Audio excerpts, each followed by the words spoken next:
Hola, ¿qué tal? Bienvenidos. Hoy vamos a desgranar un estudio que parece sacado de una peli de ciencia ficción, de verdad.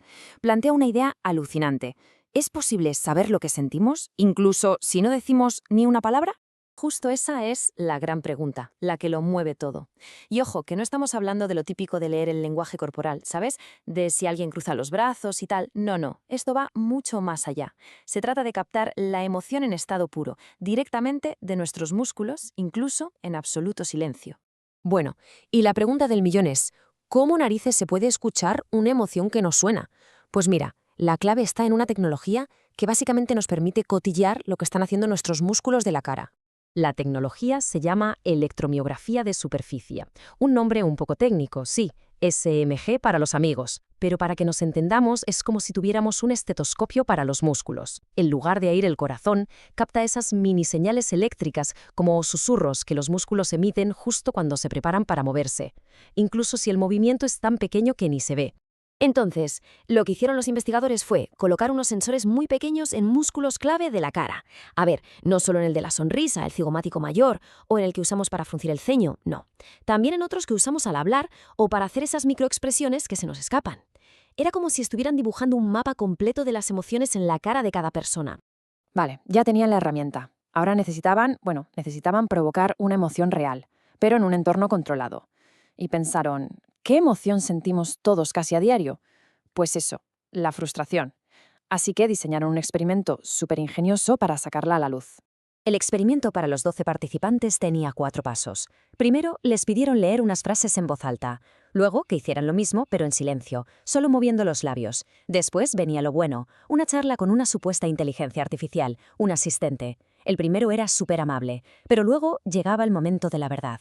Una conversación con otro asistente programado para ser un auténtico desastre. Un agente que no entendía nada, que te hacía repetir las cosas una y otra vez. Vamos, para volverse loco.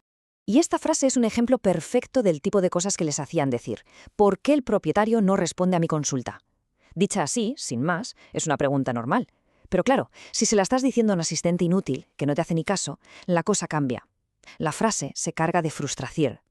Y justo eso era lo que buscaban los investigadores, ver si esa frustración dejaba una especie de huella en los músculos, tanto con voz como sin ella. ¿Y aquí?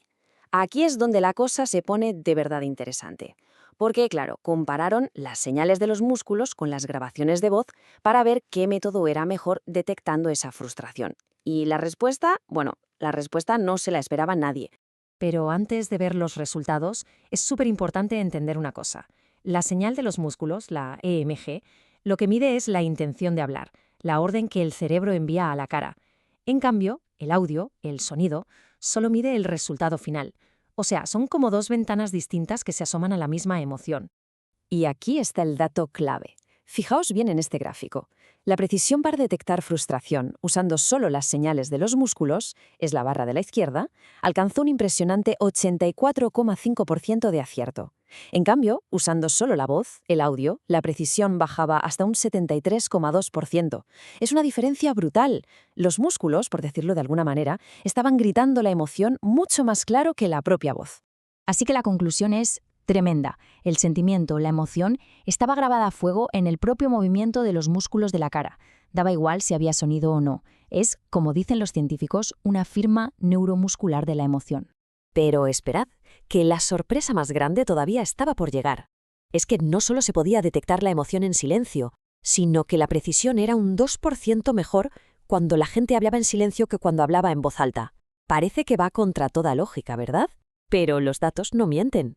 En este caso, el silencio era, literalmente, más revelador. De hecho, el propio estudio lo resume de una forma que es perfecta. Mirad esta cita. Las firmas afectivas están incrustadas en la actividad motora facial y persisten en ausencia de fonación. Esto lo que viene a decir es que la emoción no es algo que se le añade a la voz, no. Es parte del plan original, de la orden que el cerebro da para comunicar algo. Vale, ¿y después de todo esto qué? ¿Para qué sirve saber esto? Pues aquí es donde miramos al futuro, porque descubrir que podemos leer emociones silenciosas no es solo una anécdota científica, abre la puerta a tecnologías que podrían cambiar por completo cómo nos relacionamos con el mundo. Imaginemos las posibilidades. Por un lado, podríamos tener interfaces para hablar en una biblioteca o en medio de un concierto sin hacer ruido. O, por ejemplo, asistentes virtuales que no solo entiendan lo que pedimos, sino que noten si estamos frustrados o contentos sin que se lo digamos. Y quizá lo más importante de todo, podría darle una voz mucho más humana, más rica en matices, a personas que por desgracia han perdido la capacidad de hablar. Y acabamos con una reflexión. Esta investigación nos demuestra que, bajo la superficie, hay todo un lenguaje oculto en nuestros músculos. Si la tecnología del futuro aprende a descifrar ese lenguaje, se abrirá una dimensión de comunicación que ahora mismo ni imaginamos. La gran pregunta es, ¿cómo vamos a elegir conectar?